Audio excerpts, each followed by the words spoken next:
cada noite, quando o mundo silencia e a escuridão toma conta, histórias esquecidas emergem das profundezas. São relatos de lugares amaldiçoados, encontros inexplicáveis e segredos que nunca deveriam ter sido desenterrados.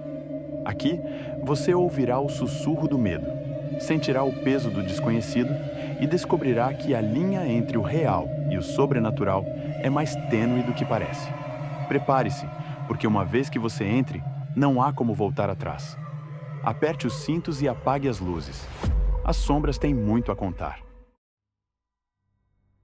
Era uma época simples, na faculdade, quando a vida parecia mais leve, sem grandes preocupações além dos estudos e das amizades.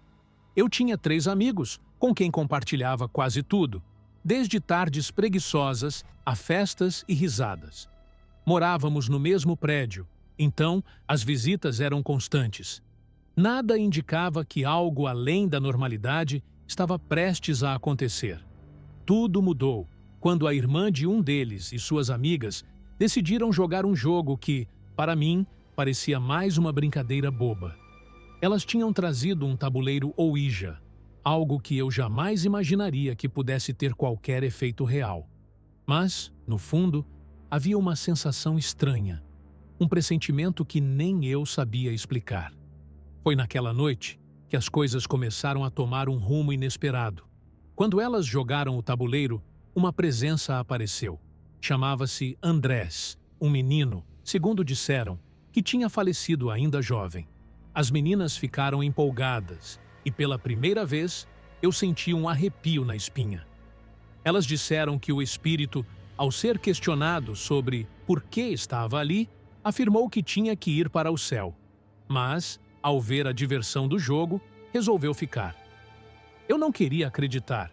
Achava tudo aquilo um exagero da parte delas, até que algo aconteceu que começou a me fazer questionar minha visão racional do mundo.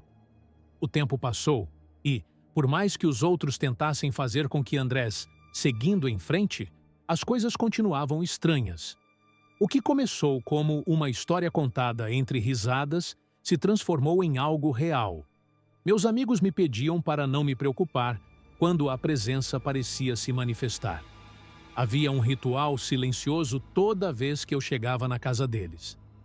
Andrés, por favor, não nos assuste hoje. Era quase uma prece. Mas, no fundo, eu achava que tudo não passava de um jogo mental, de uma brincadeira para nos testar, para ver até onde nossa mente poderia ir. Então, um dia, estávamos todos na sala, apenas conversando, quando o inusitado aconteceu. Eu estava distraído, escutando um dos meus amigos falar, quando ouvi um barulho vindo do corredor. Era uma bola, que começou a rolar lentamente em nossa direção. Não sabia o que pensar. Meu olhar se fixou nela, como se estivesse paralisado. Eu queria dizer algo, fazer uma piada, mas a estranheza da situação me deixou sem palavras. Fui o único a notar, mas decidi ignorar, tentando convencer a mim mesmo que fosse uma coincidência, ou talvez algum tipo de truque. Meu amigo, sempre tão descontraído, pegou a bola e a devolveu para o outro lado do corredor, como se não tivesse acontecido nada. Rimos disso, mas mal sabíamos que aquilo era só o começo. A coisa mais aterradora aconteceu depois. Ficamos conversando por mais alguns minutos e então, como se fosse um eco, a bola rolou de volta. Não havia explicação lógica. Eu, que antes duvidava de tudo, agora não sabia o que pensar. A bola rolou até os pés do meu amigo novamente, mas, dessa vez, pedi que ele não a jogasse de volta. Algo no fundo de minha mente gritava que estava diante de algo que não poderia ser ignorado. Mas o pior ainda estava por vir. Certa noite, por volta das 9 horas, algo estranho aconteceu. O som de vidros quebrando, pratos sendo lançados, copos caindo. O barulho vinha do apartamento dos meus amigos e eu sabia que eles não estavam lá. Eles tinham ido passear em uma fazenda. A princípio, achei que fosse algum tipo de brincadeira, até que os porteiros do prédio subiram para ver o que estava acontecendo. Parecia que uma tempestade havia se abateu sobre o apartamento. Mas, quando liguei para meus amigos, eles estavam a caminho de volta. Eles não sabiam o que estava acontecendo. Quando chegaram, o apartamento estava em perfeito estado, exceto por um sofá que estava virado de forma estranha.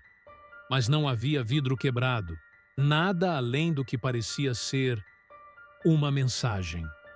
Eu estava perplexo. E agora, mais do que nunca, me perguntava se o que estávamos vivendo era real ou apenas fruto de nossa imaginação. Andrés, de alguma forma, estava presente, e eu não sabia o que isso significava. Meus amigos, tentando manter a calma, tentaram por diversas vezes libertar o espírito. Eles tentaram tudo o que podiam: rezas, rituais, até conversas com médiuns. Mas nada parecia funcionar. Andrés não queria partir. Ele parecia gostar de nos acompanhar. Finalmente, a situação se tornou insustentável. Eles decidiram que era hora de mudar de apartamento. Não podíamos mais continuar naquela casa, não com a sensação de que algo nos vigiava a cada passo. E assim, mudaram-se.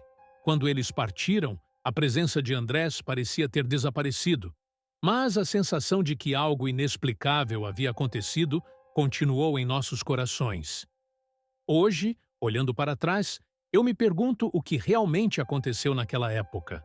Foi apenas um truque psicológico, uma série de coincidências estranhas, ou havia algo mais? Nunca encontraremos uma resposta definitiva. Talvez Andrés tenha sido apenas uma manifestação de algo que não conseguimos compreender. Ou talvez algo além.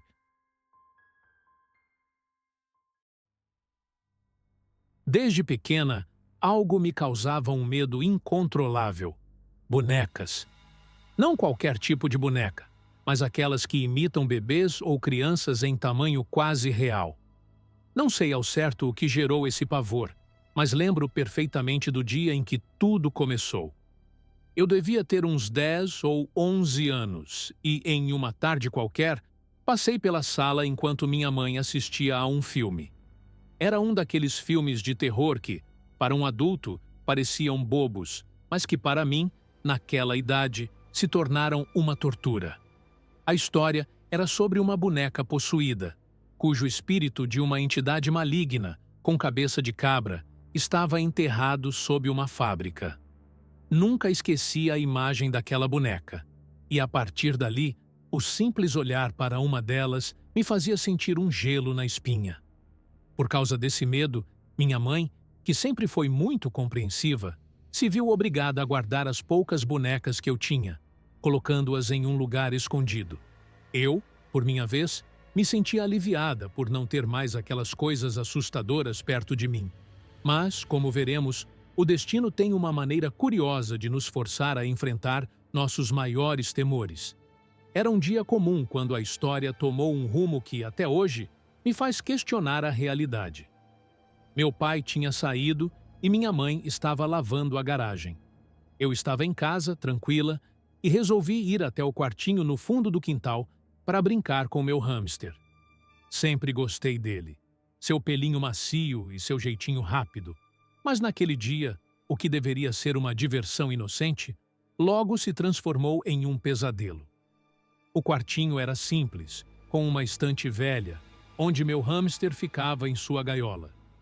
Eu me abaixei, animada, e comecei a brincar com ele, enfiando meu dedinho entre as grades para que ele mordiscasse.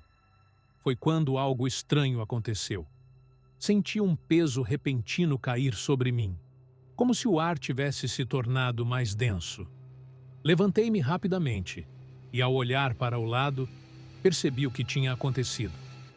Minha visão girou em torno de uma boneca. A boneca. Aquela que minha mãe tinha guardado. Ela, que antes estava em cima da estante, agora estava no chão, caída, de cara para baixo. E o mais estranho, um de seus braços estava esticado, como se tivesse tentado me alcançar. O medo tomou conta de mim de imediato, e sem pensar duas vezes, corri para onde minha mãe estava, chorando e gritando. A boneca quer me pegar! Ela quer me pegar! As palavras saíam atropeladas pela minha voz. Minha mente era uma mistura de pânico e cenas aterradoras, como aquelas de filmes de terror que me faziam tremer de medo. Minha mãe, com toda sua calma, tentou me tranquilizar. Não foi nada, filha. Você deve ter imaginado. Mas eu sabia o que tinha visto. E o medo que sentia era real demais. Ela me acompanhou relutantemente de volta ao quartinho. Eu, entre soluços e lágrimas, implorava para que não fôssemos. A boneca vai pegar a gente, por favor, não vamos. Mas minha mãe insistiu, tentando a todo custo mostrar que tudo não passava de uma alucinação minha. Quando chegamos lá, o que encontramos foi, no mínimo, inexplicável. A boneca, que antes estava imóvel na estante, agora estava caída no chão, virada de cara, com um dos braços levantado, apontando para frente, como se estivesse tentando alcançar algo. Ou alguém? Como ela poderia ter se movido daquele jeito? Como eu não tinha percebido que ela havia se deslocado antes? O medo se tornou algo palpável, mais forte do que nunca. E naquele momento, eu sabia que algo estava errado. Muito errado. A partir daquele dia, minha relação com o medo de bonecas nunca mais foi a mesma. Eu não tinha explicações para o que aconteceu naquele quartinho, mas o que vi e senti me marcou profundamente. Minha mãe, mesmo com toda a sua lógica, não conseguiu me convencer de que aquilo não tinha sido real. O que aconteceu naquele dia foi mais do que um susto passageiro. Foi algo que se cravou em minha mente. Até hoje, não sei o que aconteceu exatamente. Se era apenas uma coincidência ou se algo mais aconteceu naquele momento. O que sei é que, por mais que tente esquecer, as cenas daquele dia continuam vivas em minha memória. E o medo da boneca nunca me abandonou. Talvez seja apenas o peso da minha própria fobia, ou algo além disso, mas eu nunca mais fui a mesma depois daquele dia. O quartinho do fundo do quintal, com sua estante e o hamster, jamais foi o mesmo para mim. E a boneca? Bem, ela nunca mais foi encontrada. As sombras estão sempre observando, e o que você ouviu hoje é apenas uma fração do que elas escondem. Mas lembre-se, os ecos do desconhecido podem seguir você, mesmo após o fim. Se você gostou dessa jornada pelo terror, não se esqueça de deixar seu like, compartilhar e se inscrever para continuar explorando os mistérios mais obscuros. E da próxima vez que ouvir algo estranho no silêncio da noite, talvez seja mais do que apenas sua imaginação. Até a próxima história, se você tiver coragem de voltar.